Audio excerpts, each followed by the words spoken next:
My darling one. Nearly 4 years of separation, darling, and I love you as much, if not more, than ever. I remember so well how the prospect of 3 years away from you seemed a lifetime. It has been an eternity, darling. But having stood that test, we can be sure of the future. I just live for the day when I shall see you again, my darling. I shall probably be struck completely dumb. Take great care of yourself, my darling. I love you. Always have and always will. Don.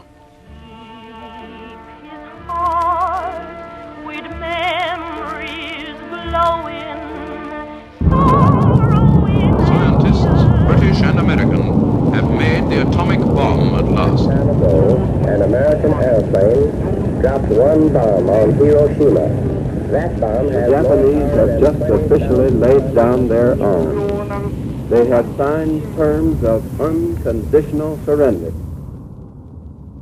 I was in Essex, at a hospital in Essex, and he telephoned through to there. He must telephone my family first, and they gave him the number. And I just didn't know. I couldn't think what to say. I said, I just don't believe it. I just don't believe that's you. Is it really you, you know? And I said, I don't know what to say. It must have been an overwhelming moment, but he could not come back immediately. No, they had to go to Australia. He was a skeleton, complete skeleton. They went on a hospital ship to Australia, and they were there 6 months. Meanwhile, I had my appendix out.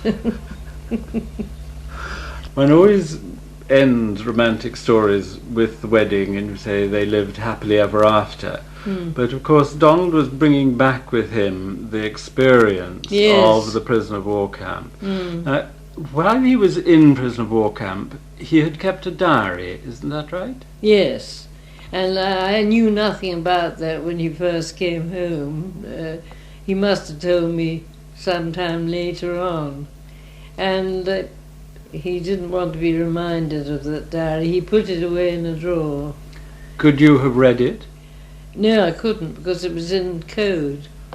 It was in mathematical code, in our names. And he could have done, but he wouldn't.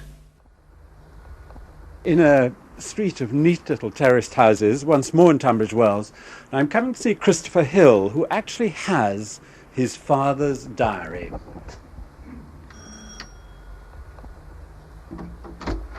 Oh, hello, Andrew. Christopher. Nice to see you again. Hi, nice to see you. Do come in. I've come to see the diary.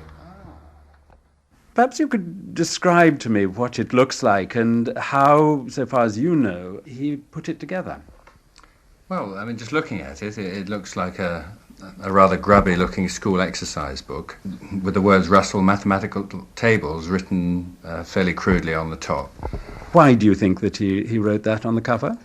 Well, at the time when I first saw it, of course, I thought that's what it was, until it was explained to me by him years later, and the mystery has continued to unravel.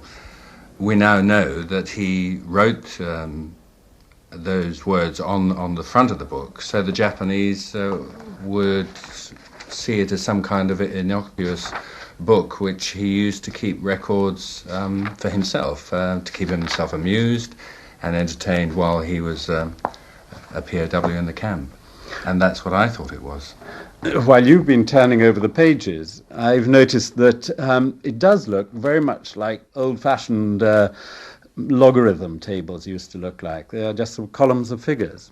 That's right. And in fact, when I was at school, I struggled with maths, so I wouldn't have been able to make a distinction between a real mathematical table and a fake one. So for all intents and purposes, that's exactly what they were. And to a child of 13, that wasn't very interesting at all. And he demonstrated to me that the numbers became words.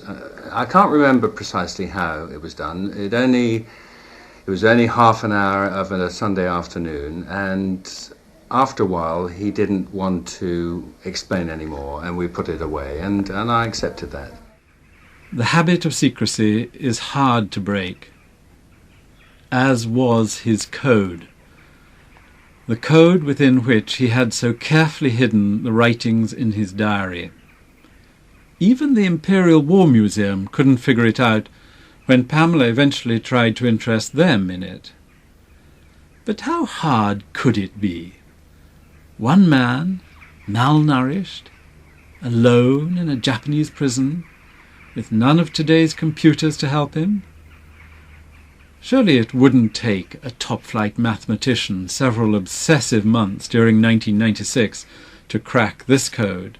A mathematician like Dr. Philip Aston of Surrey University, for instance. Well, of course, the first thing you're going to look for if it's a code is to look carefully at the numbers. And of course, the first page, all the numbers were between 1 and 26.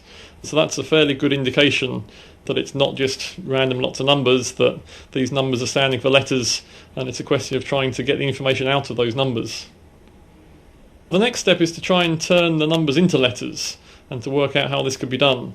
Now, if you take any long piece of text from the English language and you look at the frequency of letters, so you count up how many times each letter occurs in that piece of text, then you can order the letters according to their frequency. So E is always the most common letter in a long piece of text. The second most common is T, and you can carry on, and Q and Z occur at the end of the list, not too surprisingly. So if you're trying to match up numbers with letters, then all I had to do was to type the numbers into the computer, wrote a little program to add up the frequency of these numbers to see which was the most common number. And when I did that, the number 5 came out as the most frequent, and of course E is the 5th letter. The second most common number was 20, and T, to save you counting, is the 20th letter in the alphabet. So it seemed from this that what that was telling me, and when I checked all the way down the list, there was this same correspondence pretty much all the way down the list. Simply A was corresponded to the number 1, B corresponded to the number 2, C to the number 3, and so on. So there's a very simple translation of numbers across to the letters. So I'd hoped that all I had to do was to find this right correspondence, and then I'd be able to read off the text. But with such a simple correspondence, that wasn't the case, and so then I was just left with lots of letters to deal with rather than lots of numbers. I'm here in the Pantiles, the very heart of Tunbridge Wells, on a beautifully balmy spring morning. And I'm about to see Carol Morris, the daughter of Pamela and Donald Hill, to talk about their marriage and the long love that marked their relationship. There were times when they were together where they were very right. There were times when they were together where they were very wrong.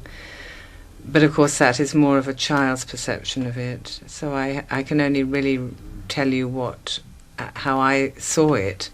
But the bottom line was, it was very clear that they had a lasting love for each other, that I would never, for all the ups and downs we went through, they loved each other with a real depth, which was sometimes very destructive as well, yes.